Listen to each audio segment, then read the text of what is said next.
Make me believe that this place isn't made by the poison in me. Help me decide if my fire will burn out before you can breathe. Breathe into me.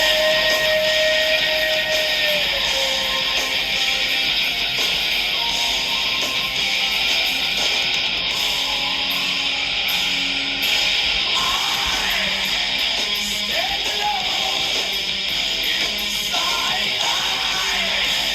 Stand alone. You lay your state down inside me. I'm not dying for it. Stand alone. Everything that I believe is fading. Stand alone inside. Stand alone inside.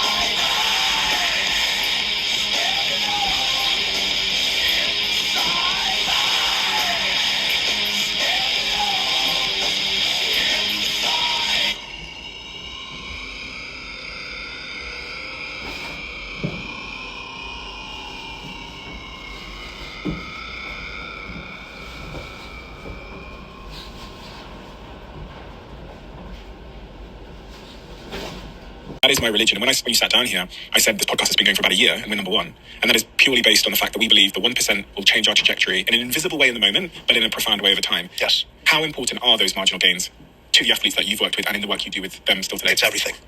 It's everything. And it's in the details. You know, you just described all these little things and somebody come in, it doesn't matter. You know, a great example was like, you know what? When we handed you the book, you're like, this cover is so much better than the other one. Switch it. It's the little attention to the little things that everyone thinks they won't notice. You hear this all the time. Don't sweat the small stuff.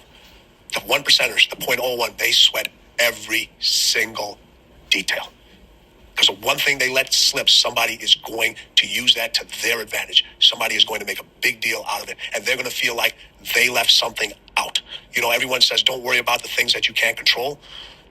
Well, these individuals, they want to control everything they can control so the uncontrollable becomes more manageable to them. So if they pay attention to every single detail obsessively over and over and over again, then when the uncontrollable happens, they can have a better chance of controlling it. There's a big thing that we used to use with Kobe all the time is I used to ask individuals, if you're interested in taking your business or your basketball game, your football skills, your podcast, and we'd have a room of thousands and thousands of people stand up. And everybody would stand up and they give this big rounding clap and all this other stuff. If you're interested in taking it to number one. If you're interested, yes. To the next level. For some people, it may not be number one, whatever it is. Everybody claps up. And then I say, sit back down. Then I would ask them, I said, all right, if you're obsessed with taking your business, your sport, whatever it is, to another level, stand up. And everybody would stand up again. Well, I would say, well, which one is it? Which one is it? You can't be interested and you can't be obsessed. Interested is a hobby. Kobe Bryant was not interested in winning championships. He was obsessed. And obsession comes in the small details that nobody pays attention to. And I have a saying, right? Interested people watch obsessed people change the world. Kobe was interested in those small details that nobody else was interested in paying attention to. What were those small details for him? Everyone talks about maximizing their time. Kobe and I were interested in maximizing his focus. When you maximize your focus, it gave us more time. The having everything laid out for him so he wouldn't have to worry about what shoes he had to wear, where the tickets had to go for the friends and family. We would come around and in the different arenas, I would walk the floors while he was getting dressed, and I would tell him where the ball doesn't bounce as well. Because on a basketball court, it's made out of wood. 3 sets.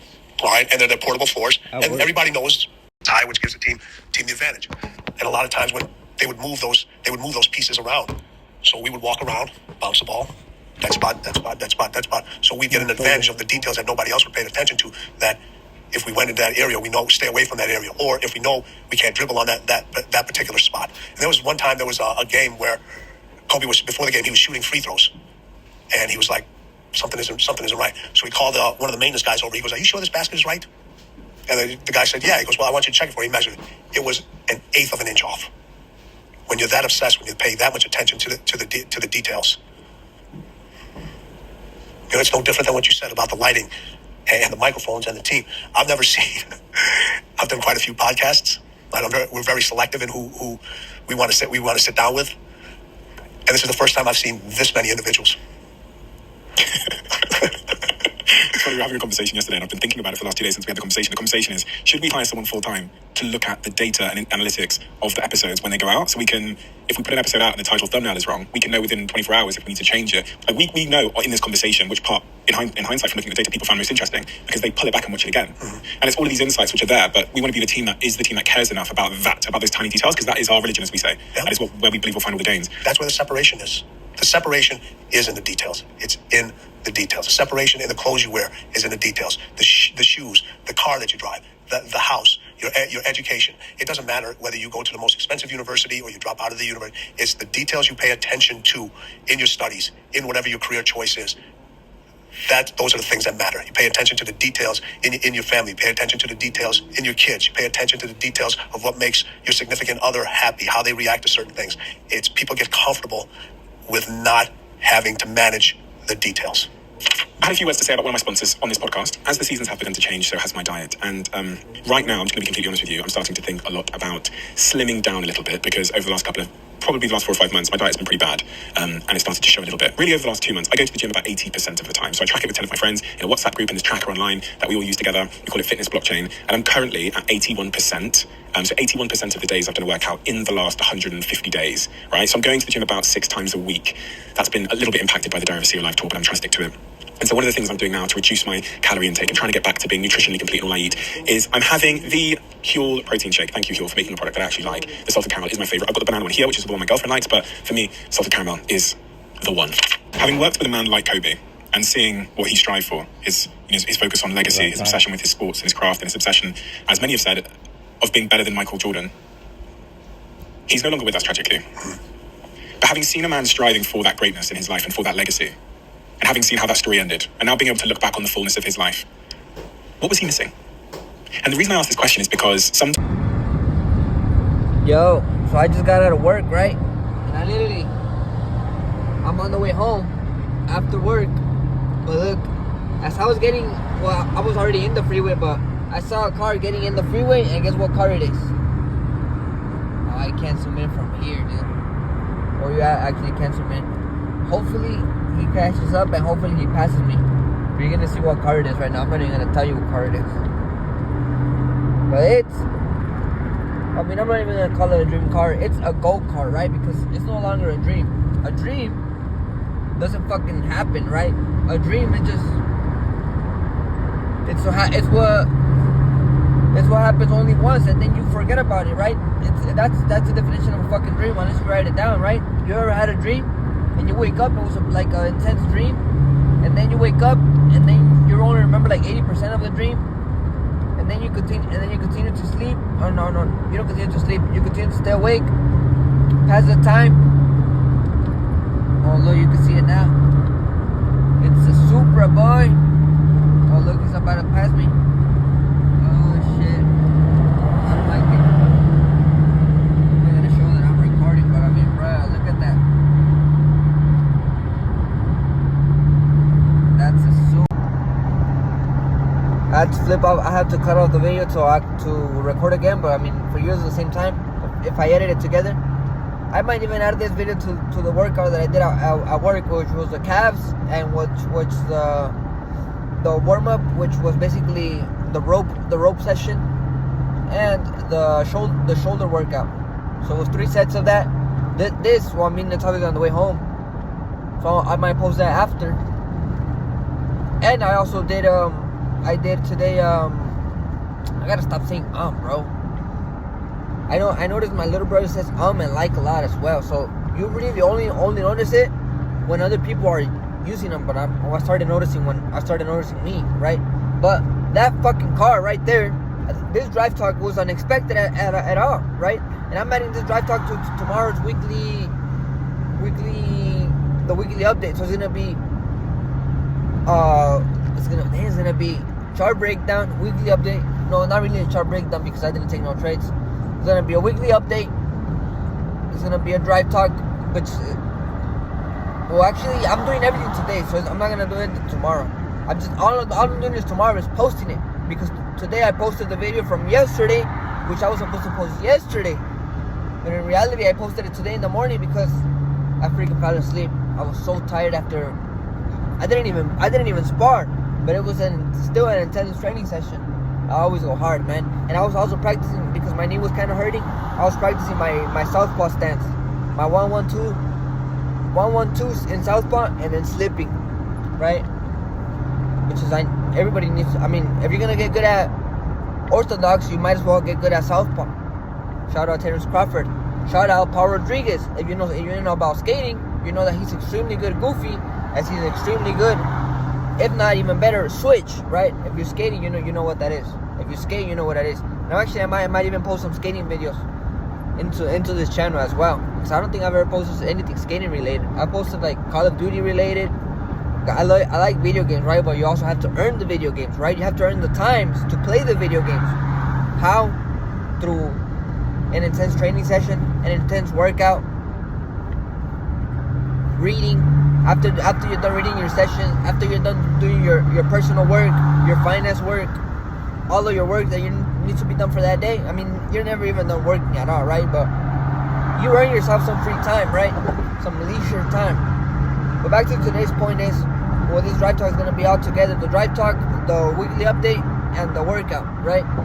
But this drive talk was unexpected. But this drive talk was because of that red car, that Supra. Oh, damn. Hopefully you guys were able to hear it. Hopefully you guys were able to hear me through, because I literally had the window down through all that whole. That's how I was saying all of that. But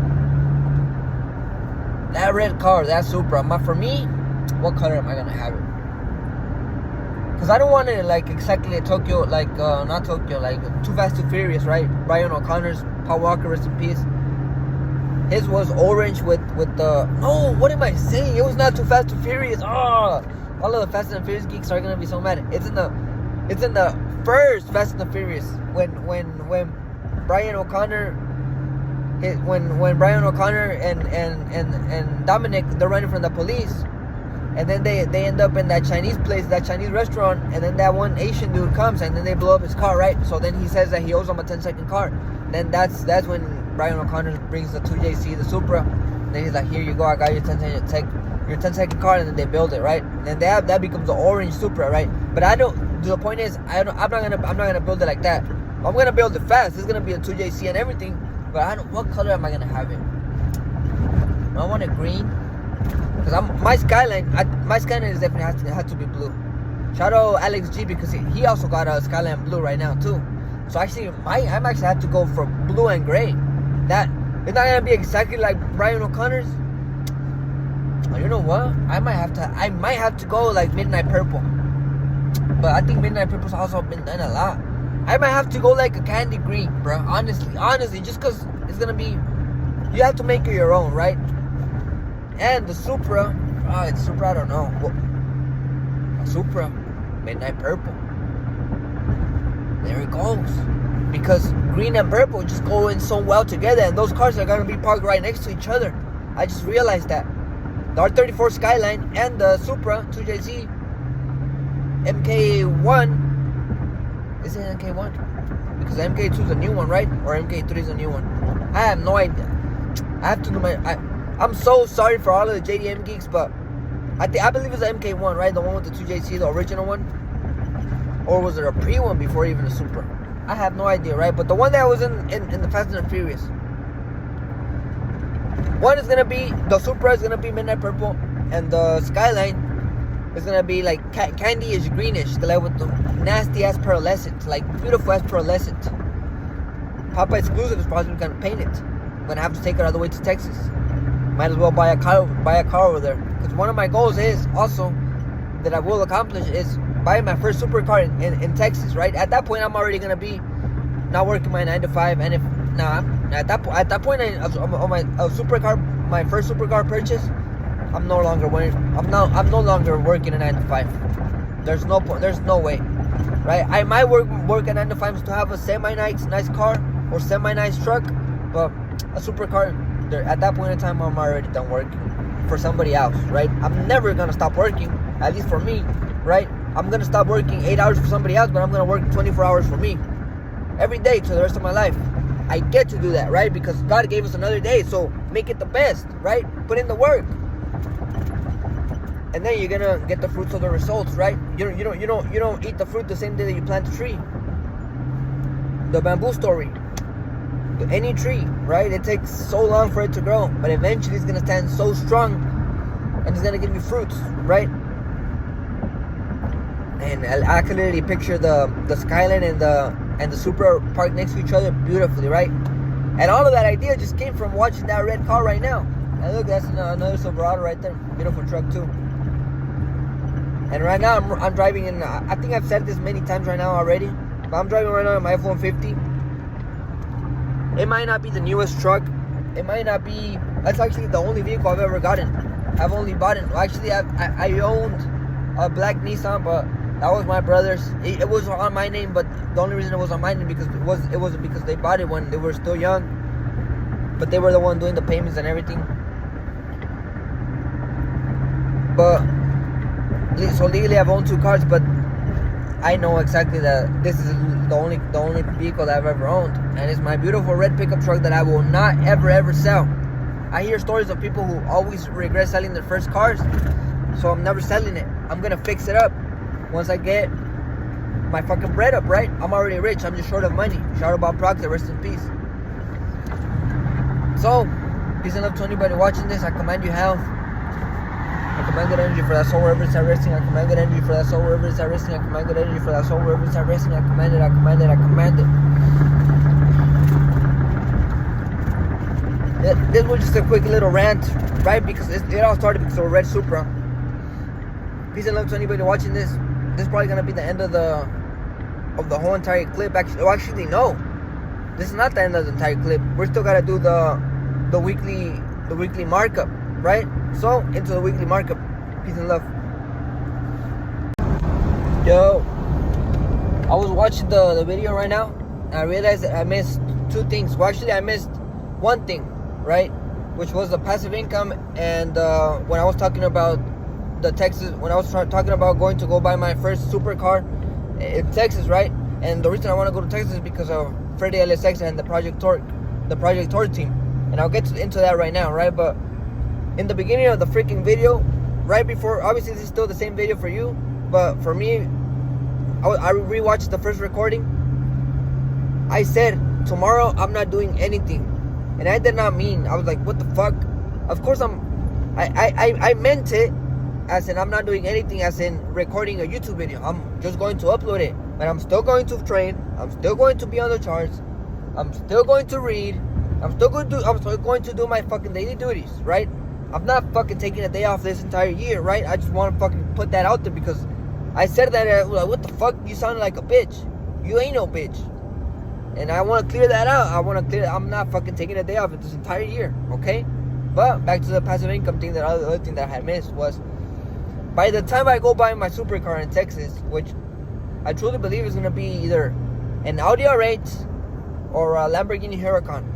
Either or, right? By that time, I already had a C8. I already had a Corvette. I already had a, most likely, what other car you want to buy? I mean, for now, really, it would be the C8. At that time, I already had a Ford Raptor. At that time, I already had actually, this truck, I might have it fixed up, but it's not gonna be how, like, the end goal, right? Because I also want to pull I don't know if I mentioned that already. I also, when I do go to Texas and go buy my either Audi R8 or Lamborghini, what the fuck? I'm gonna take this truck, so it both gets painted and it gets coyote swapped, the whole enchilada. So pull 2 stones over there, right? And obviously take my car over there and take it to the Project Torque team. Take it with Freddie. Maybe see what the car is at, base model, and then bring the car over here and take it to Sheepy Race. If you know about Sheepy Race, you know what the fuck they do to Lamborghinis and to Audi R8s. Oh, I should just put a smile on my face. I cannot wait. And the color or anything, I mean, if I could get it a nice green color, it's definitely gonna be green.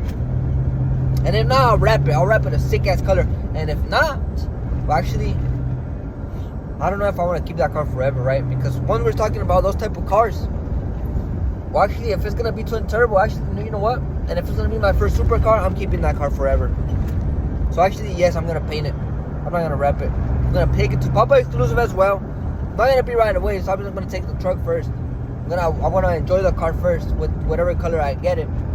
But eventually, I'm gonna drive it back to Texas, race ready now with the twin turbo. And obviously, right, that's why I want to race them first when I first get it to see where it's at. And then, you know, take it back after the Shippy race kit and see then where it's at, right?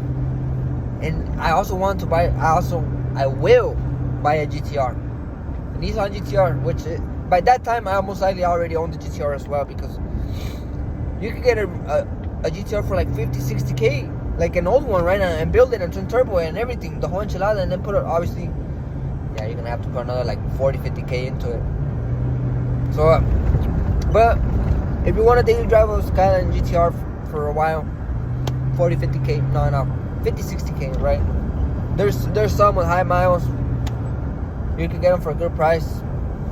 If you want an Nismo, you want to go all the way, right? They're obviously 80, a 90, 100K. But I'm probably gonna go with the base model with the high mileage one. Why? Because we're gonna rebuild the motor. We're gonna put bigger turbos in it. We're gonna put NOS in it. No car I will ever have is gonna stay stock, right? The only reason this truck is not stock. Oh, which is also another thing that I wanted to mention about the passive income, which good thing that I talked about, is because I do not have assets yet that pay me enough, or I do not have trades yet that pay me enough to pay for the things that I want to do in this truck, right? Because obviously, whenever I change like tires or things that I need to change, obviously change it with money that I work for, that I give my time up for, right? And even though it hurts me, I mean, I need to go to work. I need to continue to earn, so I can continue to save, so I can continue to invest into assets that pay you money, so eventually you can get out of the rat race, right? When you're ready to reach that point, that you know what the fuck I'm talking about. The rich do not work for money; they have their money work for them, and that's the reason that's the reason I'm not going to buy liabilities, all of these stupid things. For example, I'm not calling, right? If you have a brand new pickup truck, right, and you're still paying it off, and you're paying it off with money that you're giving up your time for, it's probably the best idea to go and trade it back in, take the loss, but now you use that money to go and learn the skill that is going to pay you that amount on passive income, right?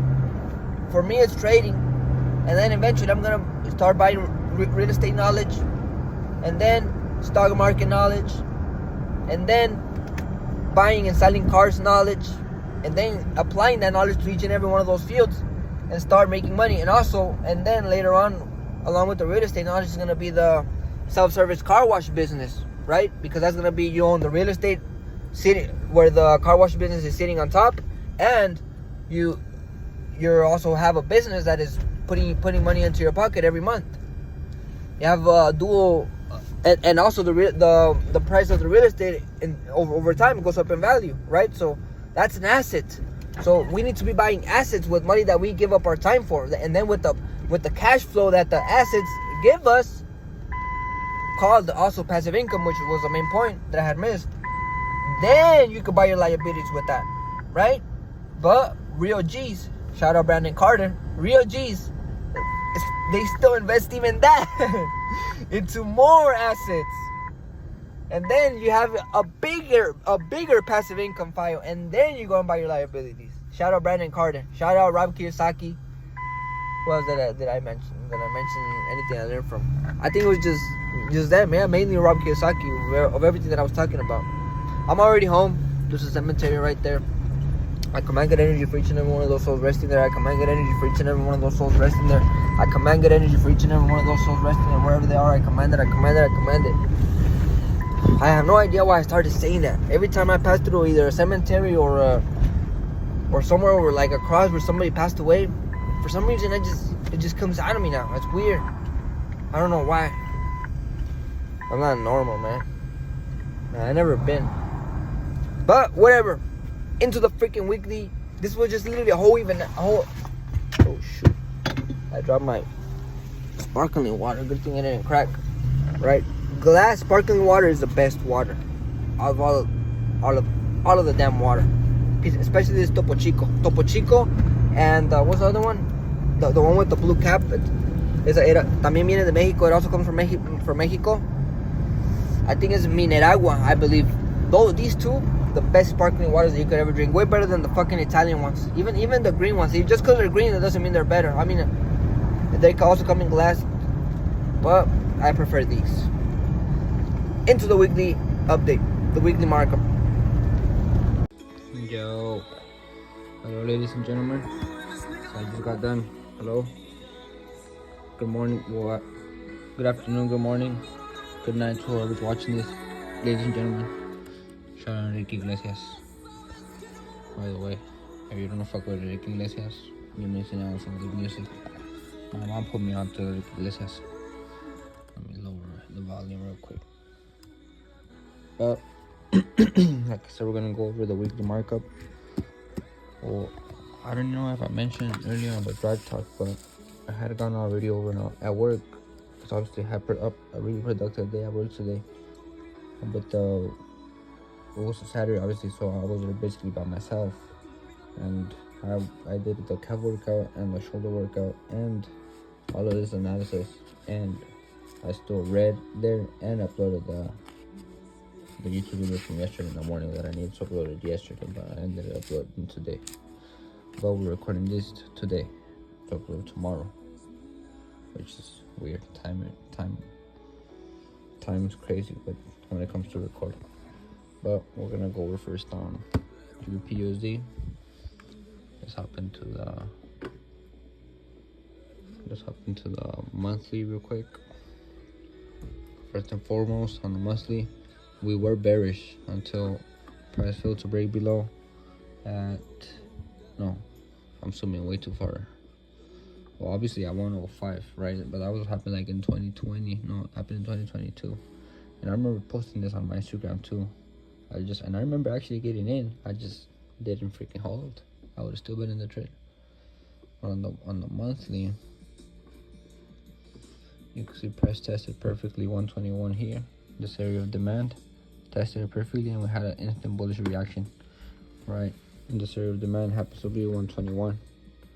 I really thought price was gonna come test all the way to 120, but it didn't. We instantly had the bullish reaction. And look, the previous monthly candle closed with the bullish engulfing candle. So now we hop into the weekly. You can see now that on the weekly we have the strong area of demand. I had mentioned this last week. We have the strong area of supply, and now price respected it as demand again. Look at this, perfectly. It melted a little bit below to fake out, but on the weekly it closed above it. Most likely this is still gonna close above with this strong bullish candle. And I believe I had mentioned that last week on the previous weekly outlook, weekly markup, that price was gonna melt all the way to 127,500, just like it did, and pull back, right? And I did get into the damn buys. It's just that price came to stop us out. I got into some buys here, and price came and stopped us out. But if you look at it, it looks exactly like on the 15-minute or 15-minute input within the range. It just happened on the 4-hour and on the 1 hour. On the 1 hour, it goes to show you again that the market is really fractal. It really is. It's like sacred geometry. So now let's first and foremost, you can pause it and read it. So we were at the weekly up, perfectly tested. Now we're on the daily. I just don't want to skip. Time frames. So now we're on the daily. You see we have a nice higher low above where we previously had a strong demand, strong supply, turned into demand again beautifully. And I do see price coming to test 132 first, maybe giving us a small pullback and then shooting all the way to 134.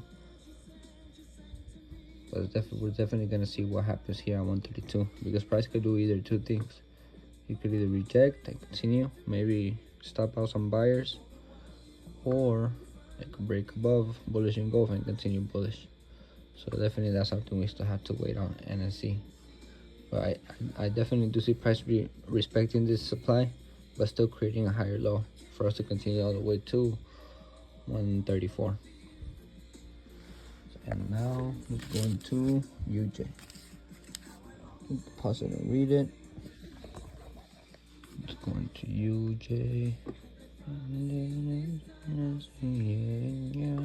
That's not no longer Enrique Iglesias. Now it's for Mark Anthony or whatever. This is my chess music, by the way. I literally listen to the music when I'm playing chess. Right now it's freaking also for weekly markups. So on the monthly, we're bearish. Why are we bearish? Because the price failed to break highs at 160 and at 158,500. You can see, and it broke back lows. It broke back below 149. So now let me go into the weekly. You can see on the weekly even better. Right, we had this nice area of supply below, and then we have a break above, and then we come and retest it at demand again. That's a push that gives us all the way, that gets us all the way to 158,500, but we failed to break above 160. Price come test again 149. We didn't show any strength here on these buyers, and price melts, comes back up, stop out the sellers and continue. And now price is here at right above 142. So right now I'm gonna show you on the daily is we're kind of respecting this previous area of demand. We're respecting it as demand. You can see this push gave us the same push instantly to the upside. Price is kind of respecting it. That's on the daily. Let's go into the 4 hour. You see everything, we're still bearish. We're just turning bullish on the 4 hour. This actually looks clear on the 1 hour. On the 4 hour, we already have a bullish engulfing candle. Here we go. This is what I'm looking at. Because the last trade that I did take was a scalp on UJ, and it was this buy. But it was because of the 15 minute. We happened to the 15 minute. You can see the similar setup that I just explained on GU on the 1 hour. Same thing on the 15 minute right here. It was within the range. We had the top of the range, we had the bottom of the range, we had the retest, instant push. Literally the exact same trade almost. It just happened to have this be on the 15 minute and GU was on the 1 hour and 4 hour. But this is what I'm looking for. Price can either come test, respect the supply, either give us another entry here, something like this to continue, and now I would really see price then breaking above, or price continue to the downside, break below 142 and then give us a lower high. Or it could not do either of that, and it could just start being bullish from the market, and we could get in some buys above here. Either way, we could get buys above here, and I have a alert here, and I have an alert here. So for sure, it's a waiting game on GU and UJ. Most of the time, it's always a waiting game in trading. If you want to be a sniper, you want to be a machine gun. Then I will USD CAD. You can pause it and read it. USD CAD. Here we go into the monthly. You can see in the monthly again, we failed to break above 147. Respect this area of supply. Respect that supply. And you can see on the month. Oh, actually, you can see it better on the weekly. On the weekly, we have this nice area of supply right here, and we had already broken above it and created it and tested it as demand at 138,900. And where is price just at? 138,900 USD CAD. We have to be watching this pair for the next following week. Look, even over here, we had strong supply below. We had mini demand above. Well, actually, we did have strong demand over here all the way. But then we retested and we didn't show any strength, right? If you have a strong push to the upside here, and then we come and retest it, and it creates lower highs, might as well get in the sell already, because it's not showing any buy strength. And if we're not buying, what are we doing? We're selling. That's all we could do. It's that simple. The price is not showing any strength to buy. Why the fuck are you gonna get in a buy? Get in a sell. Same thing for selling. Let's keep it that simple. Keep it simple, stupid, right? So this is what I'm waiting for right now. Let's hop into the daily. The price, I mean, I already have it here on the daily. Look, I'm waiting for price to either break below, create a lower high below, and sell all the way to here, or break back above, create a higher low, and buy all the way up here. Based off, the only reason is because we're at a nice confluential, I don't know if that's a word, area of supply and demand, a strong area of supply and demand, right? On the weekly and on the monthly. Well, I mean, however, we're still bearish, so there's no reason to get in buys right now. And obviously, look at the 4 hour, we're still bearish. Look at this bearish engulfing candle below 138,900, right? We need at least a break above here, and a nice bullish engulfing candle, and possibly a higher low. That would be 3 confirmations to enter the trade. But price has not done that, right? So what do we have to do? We have to wait for this to happen, or for price to stay below, and we could possibly enter the shorts. Now, GJ, last but not least.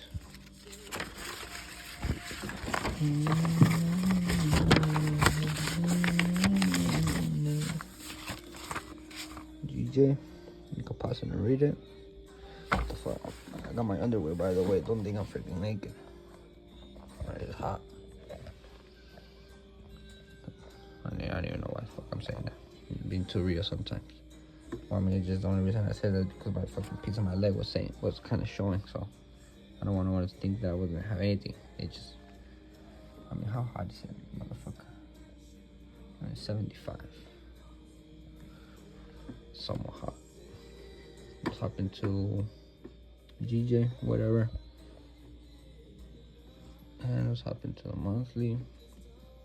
The monthly, you can see we're bearish. Why the fuck are we bearish? Because price broke below where we have a strong area of supply right here. Look at this.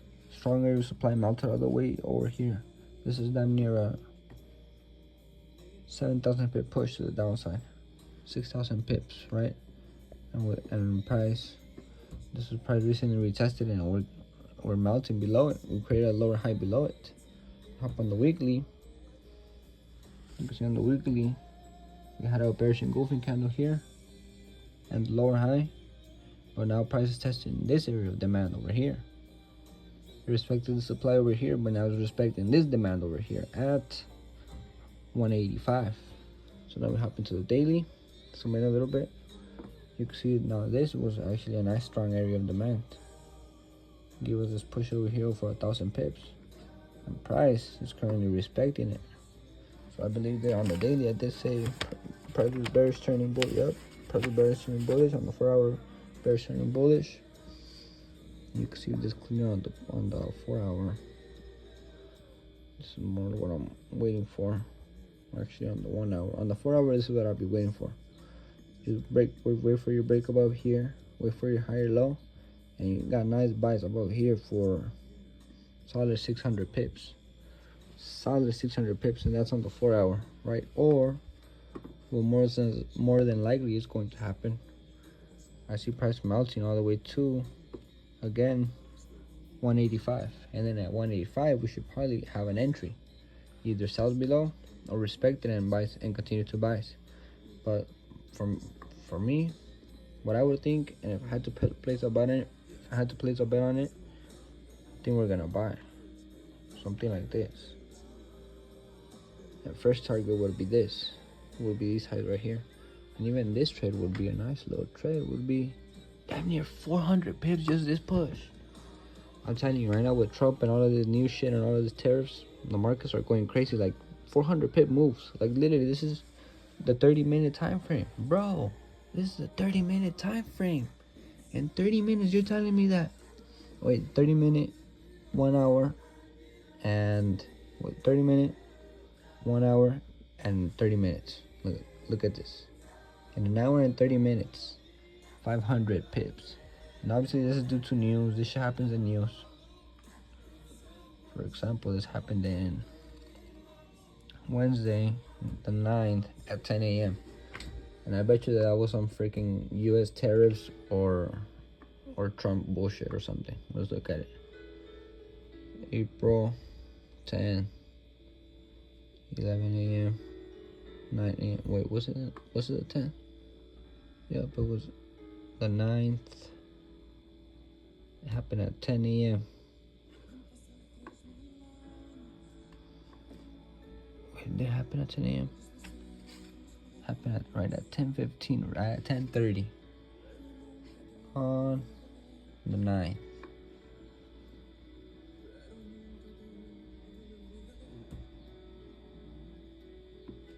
The 9th. Yup. Happened at 10:30, but we had the news right at 10:01 we had orange folder, and right at 11 we had the red folder news. I mean, crazy as shit. And what was it? It was 10-year bond and FOMC meeting. So it wasn't even Trump speaking. That's just normal shit. That's crazy, right? And you see how all this liquidity got created so slowly and got cleared up so fast. This is the same thing that is happening over here. We have not gotten that big push that clears everything up to the upside. So we have to be very careful when price tests 185. Possible re-entry for buys. Stay on the lookout. Peace and love to anybody watching this. Command your health, wealth for you and your entire family. Back to work.